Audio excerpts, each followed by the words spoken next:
Welcome to Kiran sir YouTube channel. నేను మీ కిరణ్ సార్ని. So మన కిరణ్ పబ్లికేషన్ నుంచి కిరణ్ పబ్లిషర్స్ అనేటువంటి యాప్ ఉంటుంది. ప్లే స్టోర్లోకి వెళ్ళి మీరు కిరణ్ పబ్లిషర్స్ అనే యాప్ను డౌన్లోడ్ చేసుకోండి. మీకు అప్డేటెడ్ క్లాసెస్ వస్తాయి. అంటే వెరీ రీసెంట్గా 2025 ఇటీవల జరిగిన ప్రతి ఇష్యూను మీకు కరెంట్ పాలిటీ రూపంలో కూడా మళ్ళీ మీకు వీడియోస్ పెట్టడం జరుగుతుంది మన యాప్లో. సో ఆల్రెడీ మన కోర్సుకు సంబంధించి చాలా అద్భుతమైన రెస్పాన్స్ వచ్చింది. వాళ్ళందరికీ ధన్యవాదాలు. వాళ్ళందరికీ ప్రభుత్వ ఉద్యోగం రావాలని నేను కోరుకుంటున్నాను. సో మన క్లాసెస్కి సంబంధించి యాప్లో మీరు ప్లే స్టోర్లోకి వెళ్ళి కిరణ్ పబ్లిషర్స్ అనే యాప్ డౌన్లోడ్ చేసుకొని నీట్గా మీకు ఒక్కొక్క క్లాసు అన్నీ కూడా దానికి సపరేట్గా పెట్టడం జరుగుతుంది. అదేవిధంగా మన కిరణ్ పాలిటీ బుక్ ఉంటుంది. ఆ బుక్కు సంబంధించి మీకు మార్కెట్లో దొరుకుతుంది. ఇప్పుడు 10th ఎడిషన్ రన్నింగ్ నడుస్తుంది. ఆ బుక్ను చూసుకుంటూ మీరు ఈ క్లాసెస్ వినుకుంటూ మీకు పాలిటీ అనేది సంపూర్ణంగా కవర్ అవుతుంది. కరెంటు పాలిటీకి సంబంధించి ఒక చిన్న నోట్స్ పెట్టుకోండి. లేటెస్ట్ కరెంటు పాలిటీ అనేది డే టు డే మీకు ఇక ఎగ్జామ్ జరిగేంత వరకు కూడా పాలిటిక్స్ సంబంధించిన నెలవారీ అంశాలు, రోజువారీ అంశాలని కూడా మీకు యాప్లో అప్లోడ్ చేయడం జరుగుతుంది కరెంట్ పాలిటిక్స్ సంబంధించి. సో అది మీరు తీసుకునే ప్రయత్నం చేయండి. ఇక మనము భారతదేశానికి సంబంధించి దేశాలు స్వీకరించిన అంశాలు, ఏ దేశం నుండి మనం ఏం స్వీకరించామనేది చెప్పుకుంటున్నాము. ఎందుకంటే భారత రాజ్యాంగాన్ని తయారు చేసేటప్పుడు 60 దేశాల రాజ్యాంగాలను పరిశీలించారు. ఎన్ని దేశాల రాజ్యాంగాలను? 60 దేశాల రాజ్యాంగాలను పరిశీలించారు, ఏ దేశంలో ఏముందనేది. అందుకే మనకు గ్రాన్విల్ ఆస్టిన్ అనేవాడు భారత రాజ్యాంగాన్ని ఒక అతుకుల బొంత ఏమన్నాడు? ఒక అతుకుల బొంత అన్నది ఎవరంటే భారత రాజ్యాంగాన్ని గ్రాన్విల్ ఆస్టిన్ అనే చరిత్రకారుడు అన్నాడు. ఎవరన్నారు? గ్రాన్విల్ ఆస్టిన్ అనే చరిత్రకారుడు భారత రాజ్యాంగాన్ని ఏమన్నాడు? ఇదొక అతుకుల బొంత అన్నాడు. అదేవిధంగా డాక్టర్ బిఆర్ అంబేద్కర్ ఏమన్నాడంటే ప్రపంచ రాజ్యాంగాలను కొల్లగొట్టి భారత రాజ్యాంగాన్ని తయారు చేసుకున్నామన్నది ఎవరంటే డాక్టర్ బిఆర్ అంబేద్కర్ గారు. ప్రపంచ రాజ్యాంగాలను కొల్లగొట్టేసి భారత రాజ్యాంగాన్ని తయారు చేసుకున్నామన్నది ఎవరంటే డాక్టర్ బిఆర్ అంబేద్కర్ గారు. అయితే మనకు ఏ దేశం నుండి ఏ అంశాలు స్వీకరించామనేది మనం ఇప్పుడు దేశాలు స్వీకరించిన అంశాల విషయంలో మనం చెప్పుకుంటాం. ఈ దేశాలు స్వీకరించిన అంశాల్లో భారత రాజ్యాంగానికి అత్యంత మూలాధారమైన చట్టం ఏదంటే 1935 భారత ప్రభుత్వ చట్టం. ఏ చట్టం అండి? 1935 భారత ప్రభుత్వ చట్టము అంటాం. ఈ 1935 భారత ప్రభుత్వ చట్టం అనేది భారత రాజ్యాంగానికి నకలు కాపీ వంటిది, లేదా జీరాక్స్ కాపీ వంటిది, లేదా మాతృక వంటిది అని చెప్పేసి అంటాం. ఎందుకంటే ఈ చట్టంలో దాదాపు 70% అంశాలని భారత రాజ్యాంగం చూసి రాసింది కాబట్టి ఈ చట్టాన్ని భారత రాజ్యాంగానికి నకలు కాపీ అంటారు. సో 1935 భారత ప్రభుత్వ చట్టం నుండి మనం ఏ అంశాలు తీసుకున్నాము? 1935 భారత ప్రభుత్వ చట్టం నుండి మనం ఏ అంశాలు తీసుకున్నాం అనేది ఒక్కసారి తెలుసుకునే ప్రయత్నం చేద్దాం. అందులో మొట్టమొదటిది సమాఖ్య. ఏం తీసుకున్నామండి? సమాఖ్య అనే విధానం తీసుకున్నాం. సమాఖ్య అంటే అర్థం ఏంటిది? కేంద్రానికి రాష్ట్రానికి మధ్య స్పష్టమైన అధికారాల విభజన ఉండడం, ఎవరి అధికారాలు వాళ్ళకు స్పష్టంగా విభజన చేయబడి ఉండడం. అవునా? సో మనకు కేంద్ర జాబితా, రాష్ట్ర జాబితా ఉమ్మడి జాబితాలుగా ఉండడము. మరి భారతదేశంలో మొట్టమొదటిసారిగా ఈ సమాఖ్యను సూచించింది సైమన్ కమిషన్ అని చెప్పాను. కానీ ఏ చట్టం ద్వారా సమాఖ్యను ప్రవేశపెట్టారంటే 1935 చట్టం ద్వారా ప్రవేశపెట్టారు. మరి భారత రాజ్యాంగంలో సమాఖ్య అనే పదం ఉందా అంటే ఎక్కడ కూడా మన భారత రాజ్యాంగంలో సమాఖ్య అనే పదం లేదు. ఒకవేళ సమాఖ్య అనే పదం వాడితే ఏమవుతుందంటే మనకు ఇప్పుడు ఫర్ ఎగ్జాంపుల్ ప్రపంచంలో సమాఖ్య దేశానికి బెస్ట్ ఎగ్జాంపుల్ ఏదంటే America, the best federal country in the world. ఈ అమెరికాని ఏమంటాం మనము? యునైటెడ్ స్టేట్స్ ఆఫ్ అమెరికా అంటాం. అమెరికా సంయుక్త రాష్ట్రాలు అంటాం కానీ భారత సంయుక్త రాష్ట్రాలు అనం. ఎందుకంటే అమెరికా దేశంలో ఉండే రాష్ట్రాలు సో ఒక దేశంతో ఒక రాష్ట్రం ఇంకో రాష్ట్రంతో లేదా ఒక రాష్ట్రం ఆ దేశంతో కలిసి ఉంటాము అనే ఒప్పందం మేరకు ఏర్పడతాయి. కానీ భారతదేశంలో ఒక రాష్ట్రము ఈ దేశంతో కలిసి ఉంటాము అనే ఒప్పందం మేరకు ఏర్పడవు. కాబట్టి సో ఒకవేళ సమాఖ్య అనే పదం వాడితే ఇప్పుడు అమెరికా రాజ్యాంగంలో సమాఖ్య అనే పదం వాడారు కాబట్టి అమెరికా దేశంలో 50 రాష్ట్రాలు ఉన్నాయి, ఒక కొలంబియా జిల్లా ఉంది. ఇప్పుడు అమెరికా దేశంలో New York, Detroit, San Francisco, New Jersey, Colorado, అర్థందా, ఇవన్నీ వాషింగ్టన్, ఇవన్నీ అమెరికా దేశంలో ఉండేటువంటి రాష్ట్రాల పేర్లు. ఒకవేళ న్యూయార్క్ అనేటువంటి రాష్ట్రానికి అమెరికా దేశంతో కలిసి ఉండడానికి ఇష్టం లేకపోతే ఒక సపరేట్ దేశమయ్యే అవకాశం ఉంటుంది ఆ రాష్ట్రానికి. కానీ భారతదేశంలో ఒక రాష్ట్రానికి ఈ దేశంతో కలిసి ఉండడానికి ఇష్టం లేకపోతే సపరేట్ దేశం అయ్యే అవకాశము ఉండదు. అందుకే రాజ్యాంగవేత్తలు సమాఖ్య అనే పదాన్ని ఎక్కడ కూడా మన రాజ్యాంగంలో ఉపయోగించలేదు. కాబట్టి అలాంటి సమాఖ్య అనే పదాన్ని మనం ఏ చట్టం ద్వారా తీసుకున్నామో 1935 భారత ప్రభుత్వ చట్టం ద్వారా సమాఖ్య అనే విధానాన్ని స్వీకరించాం. అవునా? సో ఈ సమాఖ్య, భారత సమాఖ్య ఏ దేశ సమాఖ్యని పోలి ఉందంటే కెనడా దేశ సమాఖ్యని పోలి ఉంది. అర్థమైందా? భారతదేశము ఏ చట్టం ద్వారా సమాఖ్య అనే విధానాన్ని ప్రవేశపెట్టిందంటే 1935 భారత ప్రభుత్వ చట్టం, అందులో డౌట్ లేదు. కానీ భారతదేశ సమాఖ్య ఏ దేశ సమాఖ్యని పోలి ఉందంటే కెనడా దేశ సమాఖ్యని పోలి ఉందని చెప్పేసి చెప్పుకుంటాం. మరి భారత రాజ్యాంగంలో సమాఖ్య అనే పదం ఎన్నిసార్లు ఉపయోగించారంటే ఒక్కసారి కూడా సమాఖ్య అనే పదము ఉపయోగించలేదని చెప్పేసి మనం చెప్పుకుంటాం. కాబట్టి సమాఖ్య అనే విధానాన్ని 1935 భారత ప్రభుత్వ చట్టం ద్వారా ప్రవేశపెట్టారు. తర్వాత రెండోది కేంద్ర రాష్ట్ర సంబంధాలు, సెంట్రల్ స్టేట్ రిలేషన్స్ అని చెప్పేసి అంటారు. కేంద్ర రాష్ట్ర సంబంధాలు, కేంద్రానికి రాష్ట్రానికి మధ్య ఉండేటువంటి సంబంధాలు ఏవైతే ఉంటాయో ఆ సంబంధాలన్నీ కూడా మనం ఏ చట్టం ద్వారా తీసుకున్నామంటే 1935 భారత ప్రభుత్వ చట్టం ద్వారా కేంద్ర రాష్ట్ర సంబంధాలు అనేటువంటి విషయాల్ని తీసుకోవడం జరిగింది.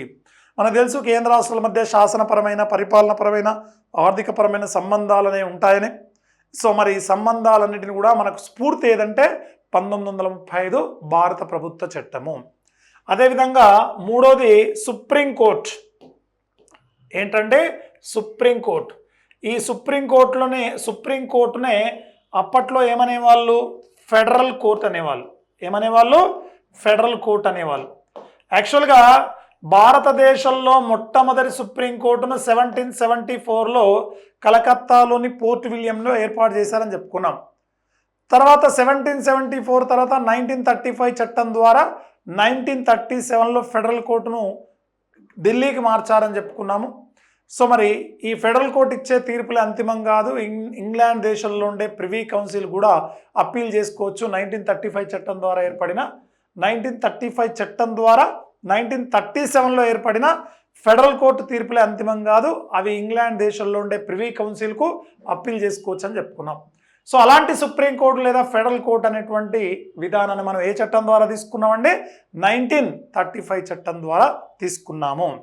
ఇక నాలుగోది ఏంటంటే గవర్నర్ యొక్క విచక్షణ అధికారాలు.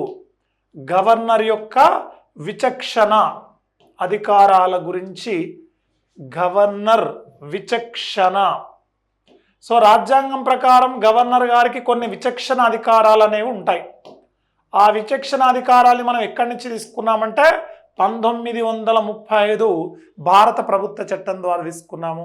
ఫర్ ఎగ్జాంపుల్ ఒక రాష్ట్ర శాసనసభలో ఏ పార్టీకి మెజార్టీ రానప్పుడు అతిపెద్ద పార్టీని ఎవరిని పిలవాలి, ఎవరికి అవకాశం ఇవ్వాలి ప్రభుత్వాన్ని ఏర్పాటు చేసే విషయంలో అనే విషయంలో గవర్నర్ గారికి కొంత విచక్షణ అధికారం అనేది ఉంటుంది.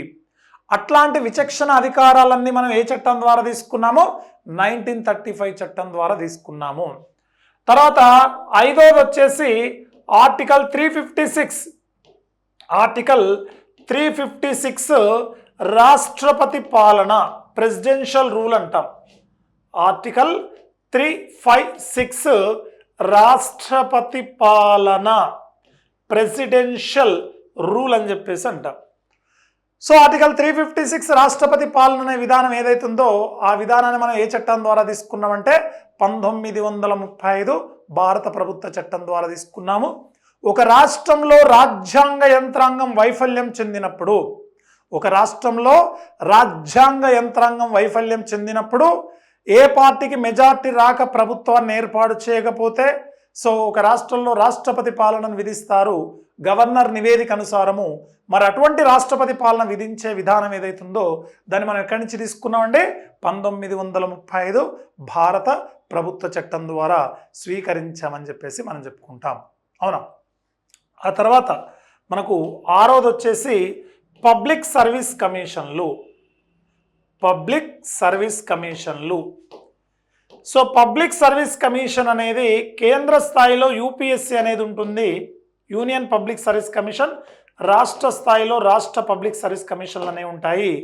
ప్రభుత్వ ఉద్యోగాలను భర్తీ చేయడం కోసము, కేంద్ర రాష్ట్ర స్థాయిలో ప్రభుత్వ ఉద్యోగాలను భర్తీ చేయడం కోసం భారత రాజ్యాంగంలో మనకు కేంద్ర స్థాయిలో 315 నుంచి 23 వరకు యూపీఎస్సీ మనకు union public service commission, state public service commission మరియు జాయింట్ పబ్లిక్ సర్వీస్ కమిషన్ అనేటువంటి వ్యవస్థలను ఏర్పాటు చేసింది. ఇటువంటి పబ్లిక్ సర్వీస్ కమిషన్లు అనేది మనకు స్ఫూర్తి ఏదంటే 1935 భారత ప్రభుత్వ చట్టం. అఫ్ కోర్స్ మనకు 1919 చట్టం ద్వారా 1926లో లీ కమిషన్ సూచన మేరకు యూపీఎస్ అనేది ఏర్పాటు చేశారు. కానీ భారత రాజ్యాంగాన్ని తయారు చేసేటప్పుడు మనం పబ్లిక్ సర్వీస్ కమిషన్లు అనేటువంటి దానికి స్ఫూర్తిగా దేన్ని తీసుకున్నామంటే 1935 భారత ప్రభుత్వ చట్టాన్ని స్వీకరించడం జరిగింది. కాబట్టి పబ్లిక్ సర్వీస్ కమిషన్లు అనేటువంటి కాన్సెప్ట్ని మనం ఎక్కడి నుంచి తీసుకున్నామంటే సో 1935 చట్టం ద్వారా తీసుకున్నాం. నెక్స్ట్ నెంబర్ 7 న్యాయశాఖ, జ్యుడిషియల్ డిపార్ట్మెంట్. సో న్యాయశాఖ అనేది మనము ఏ చట్టం ద్వారా స్ఫూర్తి పొందామంటే 1935 భారత ప్రభుత్వ చట్టం ద్వారానే న్యాయశాఖ అనేది స్ఫూర్తి పొందాము. తర్వాత 8వది వచ్చేసి ఆర్డినెన్స్ అంటే తక్షణ నిర్ణయం లేదా ఆదేశం.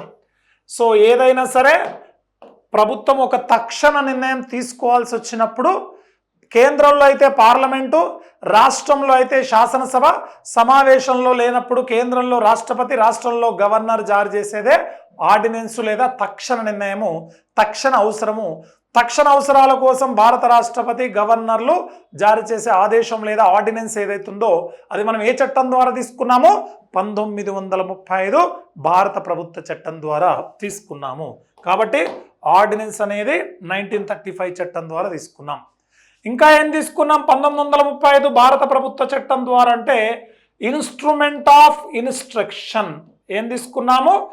Instrument of instruction.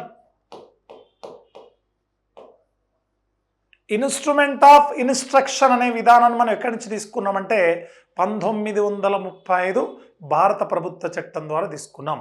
అంటే భారతదేశాన్ని మన లక్ష్యాలను సాధించడానికి ఒక ఇన్స్ట్రుమెంట్తో పోలుస్తాం మనము. అయితే ఆదేశక సూత్రాల్ని డాక్టర్ బిఆర్ అంబేద్కర్ గారు 1935 భారత ప్రభుత్వ చట్టంలో ఉన్నటువంటి ఇన్స్ట్రుమెంట్ ఆఫ్ ఇన్స్ట్రక్షన్ని పోలున్నాయని చెప్పేసి మనం చెప్పుకుంటారు. కాబట్టి సో భారతదేశం యొక్క ఆశయాల సాధన కోసం 1935 భారత ప్రభుత్వ చట్టంలో ఉన్నటువంటి ఇన్స్ట్రుమెంట్ ఆఫ్ ఇన్స్ట్రక్షన్ని పోలి ఉన్నాయని చెప్పేసి చెప్పుకుంటాము. సో ఇలా 1935 భారత ప్రభుత్వ చట్టం ద్వారా ఇవన్నీ తీసుకున్నాం. ఒకటి సమాఖ్య వ్యవస్థ, కేంద్ర సంబంధాలు, తర్వాత 3వది సుప్రీంకోర్టు, దాన్ని అప్పట్లో ఏమనేవాళ్ళు ఫెడరల్ కోర్టు. ఈ ఫెడరల్ కోర్టు అనేది 1935 చట్టం ద్వారా 1937లో ఏర్పాటు చేశారు. రీసెంట్గా ఒక ఎగ్జామ్లో ఏమడిగారంటే ఫెడరల్ కోర్టు ఏర్పాటు చేసిన సంవత్సరం ఏదని 1935, 36, 37, 38 అని వస్తే చాలామంది ఆన్సర్ ఏం పెట్టొచ్చారంటే 1935 భారత ప్రభుత్వ చట్టం ద్వారా ఏర్పాటు చేశారు కాబట్టి 35 ఫెడరల్ కోర్టు అని ఆన్సర్ పెట్టొచ్చారు. తప్పు అవుతుందనా? సో 1935 భారత ప్రభుత్వ చట్టం ద్వారా 1937లో ఫెడరల్ కోర్టు అనే దాన్ని ఏర్పాటు చేశారని చెప్పుకుంటాము. సో అది తర్వాత ఇంకేం తీసుకున్నాం మనకు గవర్నర్ యొక్క విచక్షణ అధికారాలు. సో విచక్షణ అంటే ఏదైనా క్లిష్టమైన పరిస్థితి వచ్చినప్పుడు రాజ్యాంగానికి కట్టుబడి కొన్ని స్వతహాగా నిర్ణయాలు తీసుకోవడాన్ని విచక్షణ అధికారాలు అంటారు.